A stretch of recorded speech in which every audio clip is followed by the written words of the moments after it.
Hola, ¿qué tal queridos amigos? Nuevamente nos encontramos para seguir compartiendo una reflexión basada en la palabra de Dios.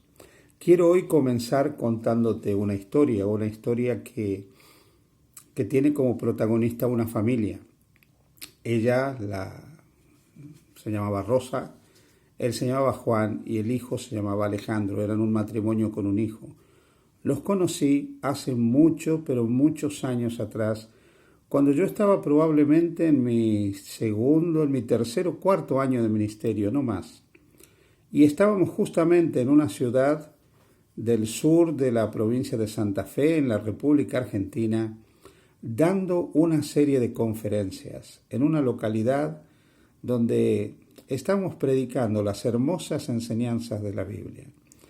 En ese lugar tuve la oportunidad de conocer a Rosa, que asistía cada noche a las conferencias, con su hijo, con Alejandro. Pero su esposo, Juan, no los acompañaba. Finalmente Rosa pidió que la visitáramos en su hogar para orar con ella y seguir en su casa estudiando la palabra de Dios. El hogar de Rosa era un hogar humilde, simple, sencillo, pero limpio. Una mujer agradable. No tenía educación formal, pero era una persona sumamente culta porque se había formado en la vida, se había ocupado de leer, de informarse. Había tratado de hacer lo mejor para su hijo, pero Juan, su esposo, no la acompañaba. Tristemente, Juan vivía esclavizado por el alcohol. La vida de Juan era la triste vida de un alcohólico que lo que ganaba lo gastaba constantemente para poder satisfacer su adicción a la bebida. Un día Juan se quedó a escuchar el estudio de la palabra de Dios en la casa. Estaba alcoholizado, totalmente borracho. Otra vez se quedó nuevamente, también estaba borracho. La tercera vez que se quedó a escuchar el estudio de la palabra de Dios, estaba un poco más sobrio. La cuarta, lo encontramos limpio, en sus cabales, totalmente sobrio. Juan siguió estudiando la palabra de Dios. Siguió conociendo a Jesús a medida que iba estudiando la Escritura. Abrió la puerta de su corazón a Jesús y de manera providencial el alcoholismo de Juan desapareció. Él tomó la decisión de seguir a Jesús y de hacer la voluntad de Jesús.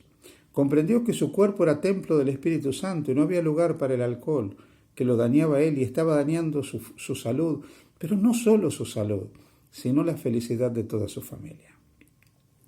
Queridos amigos, cuando nosotros hablamos de santificación, hablamos en un sentido práctico. La santificación es un cambio, es la liberación de aquellas cosas que nos afectan, aquellas cosas que impiden que nosotros realmente seamos felices. ¿Cómo lograr una auténtica renovación? ¿Cómo experimentar una santificación genuina y esa liberación que experimentó Juan con toda su familia, que de ser una familia que vivía triste, abatida, en la amargura, con una persona que estaba inmersa en el vicio del alcohol, se transformó en una familia cristiana y en una familia feliz? ¿Cómo se da la verdadera santificación? La palabra de Dios en Apocalipsis capítulo 3, versículo 20, recoge unas palabras de Jesús, una invitación de Jesús. Dice: he aquí yo estoy a la puerta y llamo. Si alguno oye mi voz y abre la puerta, entraré a él y cenaré con él y él conmigo. Querido amigo, amiga que me escuchas, la puerta de la que está hablando Jesús aquí es la puerta de nuestro corazón. Jesús, como caballero que es, jamás forzará esa puerta. Él está a la puerta de nuestros corazones, esperando el momento que nosotros abramos esa puerta. Cuando el ser humano pecó, cuando Adán y Eva pecaron, y tristemente nos transfirieron una naturaleza pecaminosa, ya hemos dicho en otras ocasiones que el pecado dañó la imagen y semejanza de Dios en el hombre, pero no la borró. Dentro de esa imagen y semejanza está la capacidad de decidir. Dios nos dotó con libre albedrío, con una voluntad para elegir el camino por el cual queremos ir. Es cierto que esa voluntad puede estar dañada, puede estar maltratada, puede estar debilitada, pero está. Y podemos tomar la decisión de abrir las puertas de nuestros corazones a Jesús y permitir que Él entre. El texto dice, si alguno oyere mi voz. La voz de Jesús, amigos, se expresa a través de la palabra revelada. Hoy vivimos en una época también de mucha superstición religiosa, de mucha historia. Personas que dicen que escuchan a Dios, que reciben revelaciones de Dios, que tienen sueños de Dios. Yo quiero decirte que la voz de Dios, la voz del Señor, se escucha a través de su palabra. Se escucha a través de la Biblia, a través de los evangelios, de aquellos escritos que los profetas y apóstoles nos dejaron. Ahí está la voz del Señor. Ahí podemos escuchar al Señor. Dios nos habla a través de su palabra. Jesús nos habla a través de los evangelios. Y podemos escucharlo. Y si escuchamos el mensaje de la salvación, si escuchamos la oferta de salvación que Él nos hace, si escuchamos que Él nos ama, nos perdona, nos redime, podemos tomar la libre decisión de aceptarlo como nuestro Señor y Salvador. Por eso Él dice, si alguno oyere mi voz. Y nota, dice, y abriere la puerta. Nuestra decisión. La fe es algo personal, la salvación es algo personal. La fe no se hereda. Nadie se salva por haber nacido en una iglesia determinada o en una familia determinada. Nos salvamos por la fe, por creer individualmente en Jesús como nuestro Señor y Salvador. Y cuando escuchamos su voz en su palabra y abrimos la puerta de nuestro corazón en un acto de nuestra libre voluntad, el Señor dice, entraré a Él y cenaré con Él. Qué bonita imagen, Jesús entrando a nuestra vida, Jesús llegando a nuestra presencia, Jesús relacionándose con nosotros como un amigo que se encuentra para cenar, para comer con otro amigo. Esa cercanía de Jesús, esa proximidad de Jesús, Jesús la quiere tener con cada uno de nosotros porque Él sabe que su presencia en nosotros es lo único que puede cambiarnos. No importa cuán grande sea el mal que nos aflige. Nuestro amigo Juan, el hombre de la historia que comencé contando, estaba tan entregado al alcohol que a veces se embriagaba y se dormía en la calle.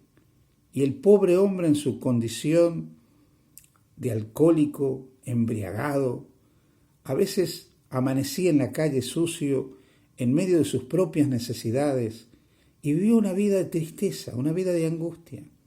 No podía salir por sus propios medios de esa condición.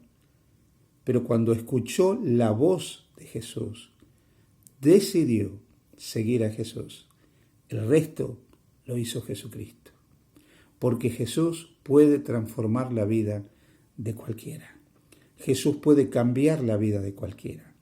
Y esto es la santificación, no es otra cosa. No hay santificación sin cambio, no hay santificación sin transformación, no hay santificación sin la victoria.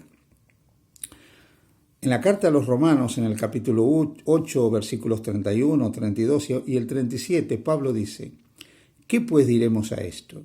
Si Dios es por nosotros, ¿quién contra nosotros? El que no escatimó, o sea, el que no mezquinó, ni a su propio Hijo, sino que lo entregó por todos nosotros, ¿cómo no nos dará también con Él todas las cosas?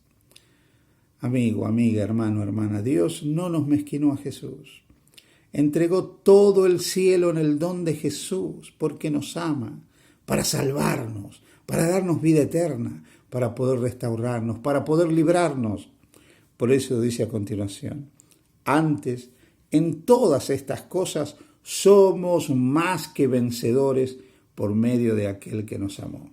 Sí, querido amigo, sí, querida amiga, podemos ser vencedores. La victoria en el proceso de transformación, en la vida de santificación, en la experiencia de la santificación, la victoria es posible. Hay una guerra que se libra en nosotros, en nuestras mentes, en nuestros corazones, en nuestro interior. En esa guerra habrá batallas, algunas, muchas, quizás perdidas, pero perder batallas no es perder la guerra, porque la promesa que nos hace el Señor es que la victoria es posible, que podemos ser más que vencedores por medio de aquel que nos amó. Así que no importa cuántas veces hayamos intentado mejorar, debemos insistir de nuevo, aferrados a Jesús y avanzar hasta la victoria final. En el poder de Cristo podemos ser más que vencedores. La vida de Juan cambió. La de su familia también cambió. Tu vida y la mía, creyendo en Jesús, también pueden cambiar. Que el Señor te bendiga.